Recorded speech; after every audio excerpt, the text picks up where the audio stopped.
بسم اللہ الرحمن الرحیم رب اشرح لی صدری ویسر لی امری واحلل عقدۃ من لسانی یفقہوا قولی صلی اللہ علی حبیبہ محمد وآلہ وسلم۔ السلام علیکم احباب صدق و وفا، امید کرتا ہوں آپ خیریت و عافیت سے ہوں گے اور اللہ سبحانہ تعالیٰ کی قربتوں کو سمیٹ رہے ہیں۔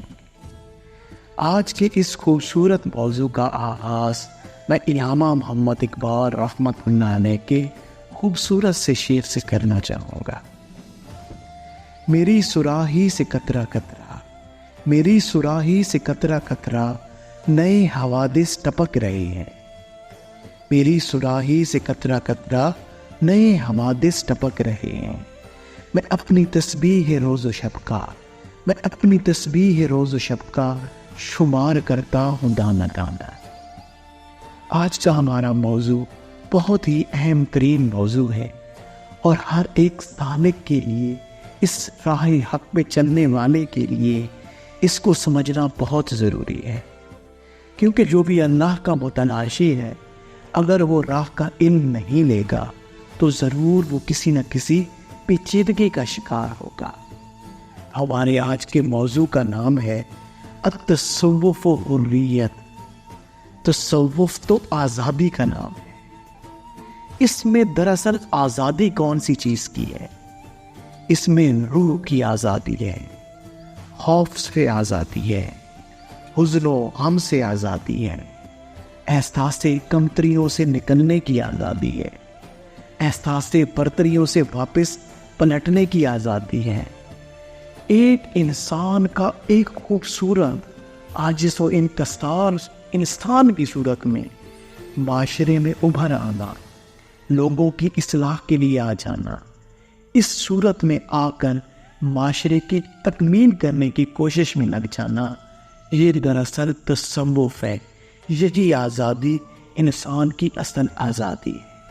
ہاں، اس میں قید ہے، محبت کی قید ہے، روح کا اللہ کی ذات کے ساتھ جڑ جانے کا ایک قید کا معاملہ ہے، اور اللہ کی ذات کے ساتھ مستقل قید ہو جانے کا نام تصوف ہے۔ حضور جان عالم صلی اللہ علیہ وآلہ وسلم کی محبت میں قید ہو جانے کا نام تصوف ہے۔ ان معاملات کا نام تصوف ہے۔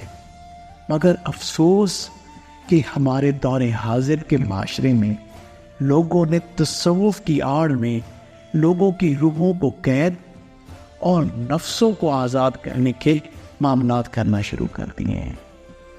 لوگ تصوف کی راہوں پہ آ کے مزید لالچوں میں گم ہو جاتے ہیں، مزید حسد میں مبتلا ہو جاتے ہیں، مزید تکبرات میں آ جاتے ہیں، اپنی ذات کو کچھ خاص سمجھنا شروع ہو جاتے ہیں اور اپنی ذات میں نہ جانے کیا معاملات لے آتے ہیں۔ تصوف اور راہ طریقت کی راہوں سے آنے سے پہلے تو ان کی ذات میں بڑا عجز و انکسار ہوتا ہے، لیکن جیسے ہی ان معاملات میں آتے ہیں نہ جانے کون سے معاملات میں گم ہو جاتے ہیں، اور اس کی بنیادی وجہ علم کی کمی ہے۔ ہم اللہ کی ذات تک پہنچنا تو چاہتے ہیں، مگر اس کے لیے ہم راہ کا بنیادی علم لینا ہی نہیں چاہتے۔ ہم لوگوں سے سیکھنا چاہتے ہیں، خود قرآن کریم کے قریب نہیں جانا چاہتے۔ ہم لوگوں سے باتیں سننا چاہتے ہیں، لیکن حضور کی سیرت کو پڑھنا نہیں چاہتے، حضور کے قولوں کو پڑھنا نہیں چاہتے، ان کو سمجھنا نہیں چاہتے۔ علامہ محمد اقبال رحمۃ اللہ علیہ نے اس موقع پہ بھی بڑا خوبصورت انداز اپنایا اور فرمایا، بادہ آشام نئے، بادہ آشام نئے، بادہ نیا خم بھی نئے، بادہ آشام نئے، بادہ نیا خم بھی نئے، ہر میں کعبہ نیا، بت بھی نئے، تم بھی نئے۔ کہ اب جو شراب پینے والے ہیں وہ بھی نئے ہیں، شراب بھی نہیں ہے، شراب بننے کے معاملات بھی نئے ہیں، ہر میں کعبہ بھی نیا ہے۔ اللہ نے تم لوگوں نے حرم اور بنا لیے ہیں، پہلے تمہارا حرم اللہ کی ذات تھی، اللہ کی ذات تک پہنچنا تھا، اب تم نے حرم بھی اور بنا لیے۔ اب تم نے اپنی ذات میں نئے نئے بت تشکیل کر لیے ہیں، تم بھی نئے ہو گئے ہو اور بت بھی نئے آ گئے ہیں۔ سلطان العارفین حضرت سلطان بہو رحمۃ اللہ علیہ آپ نے بڑے خوبصورت انداز میں فرمایا کہ علما باج جے فقر کماوے کافر مرے دیوانہ، کہ جو اس راہ پہ چلتا ہے اور اس راہ کا علم نہیں لیتا وہ ضرور اس راہ پر مردود ہو جاتا، کافر ہو جاتا ہے، باطلی شرک میں مبتلا ہو جاتا ہے۔ قرآن کریم میں سورہ انفال میں آیت نمبر 42 میں اللہ سبحانہ تعالیٰ نے کیا خوبصورت ارشاد فرمایا، جو ہلاک ہوا دلیل سے ہلاک ہوا اور جو زندہ ہوا وہ دلیل سے زندہ ہوا، اور بے شک اللہ سننے والا اور جاننے والا ہے۔ اللہ سمجھا رہا ہے کہ بھائی دیکھو، اگر کوئی شخص راہ حق میں نا ہلاک ہوتا ہے وہ دلیل سے ہلاک ہوتا ہے۔ کون سی دلیل؟ وہ دلیل نفس اور شیطان کی دلیل ہوتی ہے جو اس کو اندر سے دے رہا ہوتا ہے۔ وہ کیوں؟ اس کے پاس علم نہیں ہوتا، اس نے قرآن کریم سے تعلق نہیں جوڑا ہوتا، اس نے حضور کی سیرت سے تعلق نہیں جوڑا ہوتا، اس نے علم حاصل نہیں کیا ہوتا۔ هل يستوي الذين يعلمون والذين لا يعلمون، کہ کیا وہ لوگ برابر ہو سکتے ہیں جو علم والے ہیں اور جو علم نہیں رکھتے؟ بھائی اگر آپ کے پاس علم نہیں ہے تو آپ کو اندر سے نفس اور شیطان ایسی دلیلیں دے گا کہ وہ آپ کو ضرور ہلاک کرا دے گا، آپ ہلاک ہو جائیں گے، آپ کسی ایسی شرک یا باطنی شرک میں مبتلا ہوں گے پھر جس کا کوئی توڑ نہیں ہوگا۔ اور جو زندہ ہوا وہ دلیل سے زندہ ہوا، پھر جس کو اللہ نے علم دیا، جس کو اللہ نے روشنی دی، جس کو اللہ نے بصیرت عطا کی، جس کو اللہ نے حضور جان عالم صلی اللہ علیہ وآلہ وسلم سے تعلق کا خوبصورت معاملہ عطا کیا، تو وہ زندہ ہو گیا کیونکہ اس کا قلب زندہ ہو گیا۔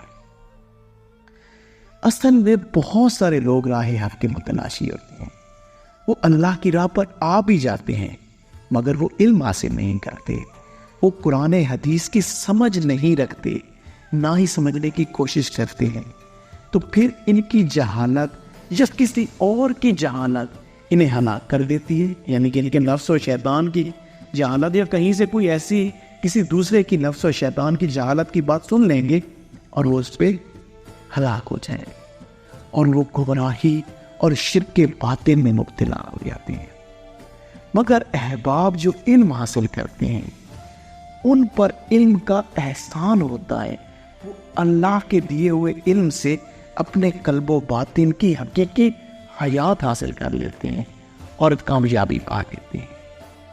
احباب علامہ محمد اقبال رحمۃ اللہ علیہ فرماتے ہیں، ہر کوئی مست مئے ذوق تنا ثانی ہے، ہر کوئی مست مئے ذوق تنا ثانی ہے، تم مسلمان ہو یہ انداز مسلمانی ہے کہ یار تم اتنے اپنے آپ کو تم تن آسان ہو گئے، تم نہ اللہ کا علم حاصل کرنا چاہتے ہو، نہ اپنے نفس کے خلاف جہاد کرنا چاہتے ہو، کچھ کرنا ہی نہیں چاہتے، اور تم نے بس کچھ باتوں کے اوپر ہی اپنی ذات کے معاملات کو اللہ کے ساتھ جوڑا ہوا ہے۔ ایسا نہیں ہو سکتا، یہ انداز مسلمانی میں ہے۔ آپ اپنے ہمارے جو آباء و اجداد ہیں ان کی زندگیوں کو پڑھیں، آپ کو سمجھ آئے گی۔ احباب اس راہ کی منزل کو اگر آپ جاننا چاہتے ہیں یا اگر آپ کو جستجو ہے کہ اس راہ کی منزل کیا ہے تو آج مجھ سے سن لیں۔ اللہ کی ذات احد ہے، اس کی ذات کا کوئی شریک نہیں، بالکل ایسے ہی حضور جان عالم صلی اللہ علیہ وآلہ وسلم کی محبت بھی احد ہے، اس محبت میں بھی آپ صلی اللہ علیہ وآلہ وسلم کے ساتھ آپ کسی کو شریک نہیں کر سکتے۔ بادس خدا بزرگ توئی قصہ مختصر، اللہ کی ذات اپنی ذات میں احد ہے اور حضور کی ذات محبت میں احد ہے، ہم نے حضور کی محبت میں کسی اور کو شریک نہیں کرنا۔ حضور کی ذات کی محبت وہ بہت ہی خاص معاملہ ہے۔ سلطان العارفین حضرت سلطان بہو رحمۃ اللہ علیہ فرماتے ہیں کہ اے بہو خدا کے لیے یہ راز ان کو بتا دو کہ معرفت الہی کے جام حضور جان عالم صلی اللہ علیہ وسلم کی مجلس سے پلائے جاتے ہیں۔ حضور کی محبت تک پہنچو گے، حضور کی مجلس تک پہنچو گے تو وہی اللہ کی معرفت ملے گی۔ منزل پر پہنچ جانا کیا ہے؟ منزل پر پہنچ جانا یہ ہے کہ آپ کو قرآن کریم کا ادراک حاصل ہو جائے، آپ کا قلب روشن ہوا، آپ کو قرآن کریم کی سمجھ آنے لگی۔ اللہ قرآن کریم میں ارشاد فرماتا ہے نا، تم قرآن پر کیوں غور و تدبر نہیں کرتے؟ کیا تمہارے قلب پہ تالے پڑے ہوئے؟ جس کا قلب کھل جاتا ہے، جو اللہ کا ذکر کرتا ہے، علم کی روشنی لیتا ہے، پھر اس کا قلب کھلتا ہے، اس کو قرآن کریم کا تدبر حاصل ہوتا ہے، وہ قرآن کریم کو سمجھنے والوں میں ہو جاتا ہے۔ پھر قرآن کریم کی بدولت آپ صلی اللہ علیہ وآلہ وسلم کی محبت نصیب ہوتی ہے، آپ کی پیروی، آپ کی سیرت، آپ کے فرمانوں کے ساتھ آگاہی ملتی ہے، اور اس انسان کا رخ اللہ اور اللہ کے حبیب کی طرف ہو جاتا ہے۔ اور دراصل یہی منزل ہے، دراصل یہی منزل ہے، اس کے علاوہ اور کوئی منزل نہیں۔ احباب، ایک اور اہم ترین نقطہ آپ جان لیں، اگر آپ راہ حق میں کامیاب ہونا چاہتے ہیں، کسی بھی انسان کو اللہ یا اللہ کے حبیب جان عالم صلی اللہ علیہ وآلہ وسلم کے درجہ میں داخل نہ کریں۔ آپ کا شیخ، آپ کا استاد ایک انسان ہے، اس کو انسان ہی سمجھیں، اس سے آگے کے درجہ میں نہ لے جائیں، کیونکہ اگر آپ کا جو استاد ہے آپ اس کو انسان سمجھیں گے تو انسان سے خطا بھی ہو سکتی ہے، وہ انسان ہے، کسی معاملے میں کوتاہی بھی ہو سکتی ہے۔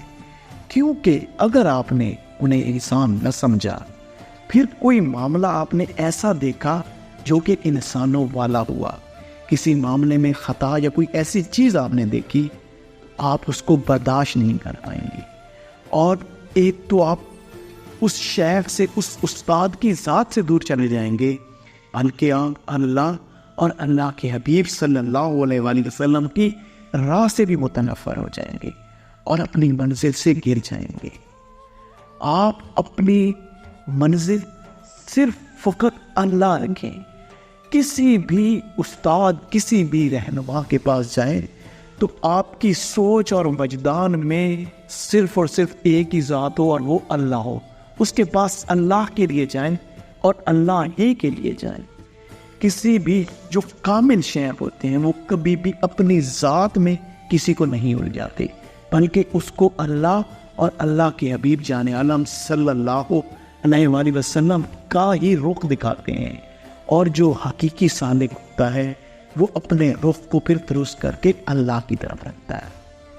خاص نصیحت خواتین اسلام کے لیے ہے، میری پیاری بہنیں، یہ عرض سن لیجیے، اگر آپ کسی اللہ والے کے ساتھ راہ حق کے سفر پہ چل رہی ہیں، اپنے شیخ اور استاد کے ساتھ آپ نے کیسا تعلق رکھنا ہے سن لیجیے۔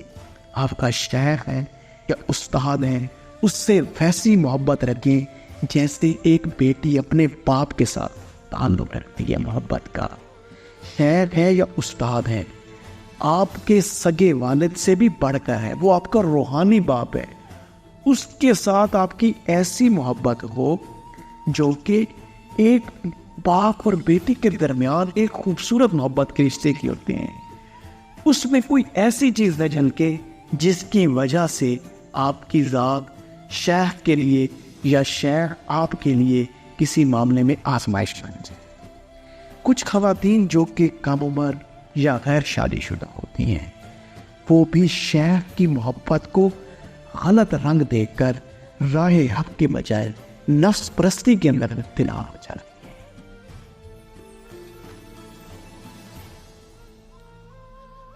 اور کچھ خواتین جو شادی شدہ ہوتی ہیں مگر اپنے شوہر کی طرف سے عدم توجہ یا کسی دوسرے معاملات کی وجہ سے پریشان ہوتی ہیں، وہ بھی طریقت کو غلط رنگ دیتی ہیں اور اپنے شیخ کی محبت کو نفس پرستی کے ساتھ مکس کر دیتی ہیں۔ تو یہ بہت ہی اہم نقطہ ہے خواتین کے لیے کہ آپ کا تعلق آپ کے شیخ کے ساتھ ایسا ہو جیسا ایک بیٹی کا اپنے سگے باپ کے ساتھ ہوتا ہے، بلکہ اس سے بھی بڑھ کر محبت اور عقیدت اس میں بہت زیادہ ہو۔ محبت سے زیادہ عقیدت اور احترام ہو، نہ کہ کوئی اور ہی رنگ۔ اور خاص کر تصوف کی تعلیمات میں اگر شیخ اور استاد کو ایک بہت بڑا درجہ حاصل ہے، جو کہ حضور جان عالم صلی اللہ علیہ وآلہ وسلم نے خود یہ عزت اور مرتبہ ایک شیخ یا علماء ربانی کا بلند کیا ہے، اور اس قدر عزت دی ہے کہ اگر آپ ان کی محفل میں شامل ہوتے ہیں تو آپ سمجھیں کہ آپ میری ہی محفل میں شامل ہوئے۔ اگر آپ نے ان کو ہاتھ دیا تو آپ یوں سمجھیں کہ جیسے آپ نے مجھ محمد جان عالم صلی اللہ علیہ وآلہ وسلم کو ہاتھ دیا۔ یہ اصل میں حضور کا طریقہ تھا، آپ ہر ایک کو عزت اور مرتبہ اس قدر بلند کرتے تاکہ وہ اپنی اس معاملے کے اندر بلند ہو جائے۔ حضور نے ہر ایک کی شان اور مرتبوں کو بلند کیا ہے، لیکن اس کا یہ ہرگز مطلب نہیں کہ آپ شیخ یا استاد کو نبی کریم جان عالم صلی اللہ علیہ وآلہ وسلم کے درجہ میں جا شامل کریں۔ بھائی کوئی بھی شخص، کوئی بھی کائنات کا شخص، تابعین تبع تابعین تک، وہ بھی حضور کے درجے کو انبیاء نہیں کلک کر سکتے، تو کوئی ایک آج کے دور کا انسان کیسے بنا ایک نبی کے درجے کو کلک کر سکتا ہے؟ یا اس معاملات میں اگر آپ اس کو لے جائیں گے پھر آپ باطنی شرک میں مبتلا ہو جائیں گے۔ دراصل جو استاد ہے، جو رہنما ہے، اس کو حضور نے نوازا ہوتا ہے، اس کو حضور کا خاص فیضان حاصل ہوتا ہے، حضور کی محبت حاصل ہوتی ہے، وہ ایک راستہ ہوتا ہے جو حضور تک جا رہا ہوتا ہے۔ آپ نے راستے میں نہیں الجھنا، آپ نے منزل کی طرف اپنی توجہ رکھنی ہے۔ دراصل ایسے نظریات شیخ کے قریب موجود جو مریدین ہوتے ہیں، جو کہ ان معاملات کو سمجھ نہیں پائے ہوتے، وہ پروموٹ کرتے ہیں ایسے معاملات کو۔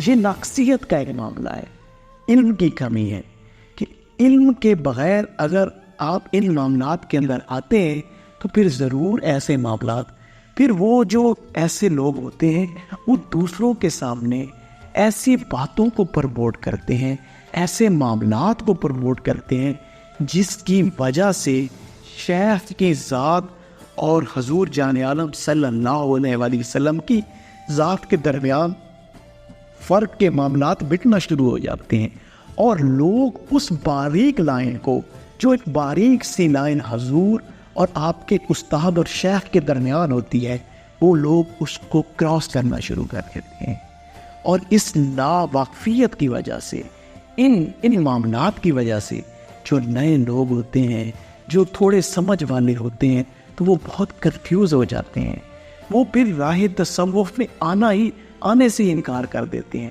یا تصوف کی صحت سے انکار کر دیتے ہیں، اور تصوف کو شرک کے ساتھ جوڑ دیتے ہیں۔ تو ہم نے ان معاملات کو سمجھنا ہے، اور ہم نے یہ سمجھنا اور جاننا ہے کہ تصوف اصل میں آزادی کا نام ہے۔